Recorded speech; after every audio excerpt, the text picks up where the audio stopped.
ఈ మధ్య ప్రయాణంలో అంటే మీలాంటి క్లాస్ సినిమాలు తీసే వాళ్ళకి, ఒక వాల్యూస్‌తో ఉన్న సినిమాలు తీసే వాళ్ళకి, ఒక నిర్దిష్టమైన ప్రమాణాలతో సినిమాలు తీసే వాళ్ళకి, ఈ మధ్యలో వచ్చే కమర్షియల్ సినిమాలు, గాలివాటంగా ఆడేస్తున్న సినిమాలు, లేదంటే కాంబినేషన్‌ల పరంగా ఆడేస్తున్న సినిమాలు, ఇవన్నీ చూసినప్పుడు మీకేమన్నా లోపల ఒక రకమైన ఫ్రస్ట్రేషన్ ఏమైనా ఉంటుందా? అది అప్పుడు ఎప్పుడు ఉన్నాయండి. అది ఎప్పుడు ఉంటుంది నాకు తెలిసి. అంటే ఇంకా so what I'm focusing on is not ఆ సినిమాలు అవుతున్నాయి, మేము తీయాలనుకున్న సినిమాలు అవ్వట్లేదు అనేది కదా. I'm not focusing on that.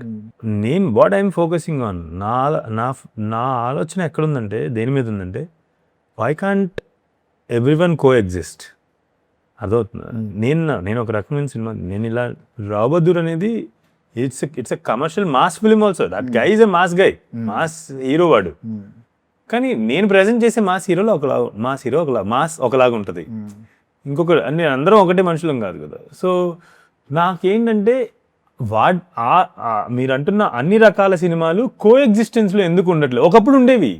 ఇప్పుడు ఫర్ ఎగ్జాంపుల్ ఒకప్పుడు మెగాస్టార్ సినిమా వస్తే అసలు అంటే నేను చాలా చిన్నపిల్లోడిని, నేను చాలా త్వరగా నేను పుట్టి పెరిగింది గాంధీనగర్లో, గాంధీనగర్ విజయవాడ థియేటర్ల మధ్యలోనే మా ఇల్లు. మేము అక్కడే పుట్టి అక్కడే పెరిగా. ఇల్లు మారుతా ఉన్నాయి కానీ ఏరియా మారలేదు మేము. So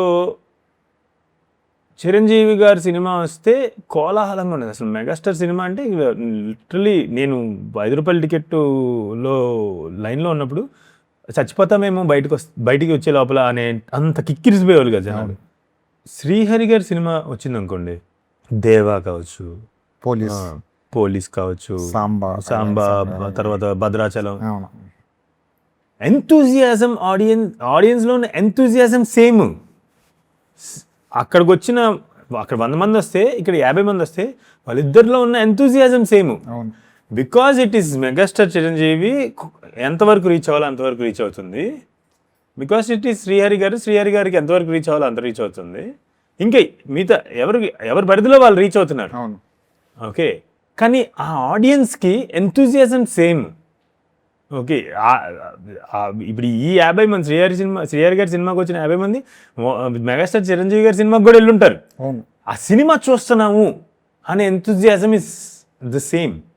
it is just that వేరే రకమైన సినిమా చూస్తున్నాం. అది మనకి తప్ప ఆ తారతమ్యం, ఆ సినిమా ఈ సినిమానే, ఆ సినిమా ఎక్కువ, ఈ సినిమా చిన్నది పెద్దది, మాస్ మసాలా లేదంటే కమర్షియల్ ఆర్ట్ అని తారతమ్యాలు మనం వేసుకున్నాం.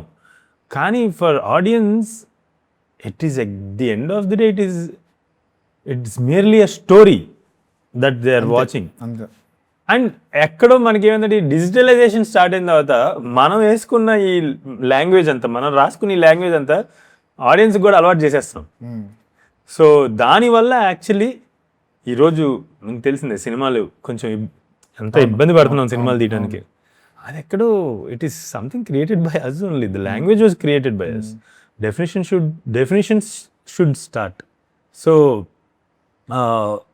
నా వరకు నాకు వస్తే కనుక coexistence is what I'm focusing on. Okay, I'm asking for, or like I would suggest our industry to practice.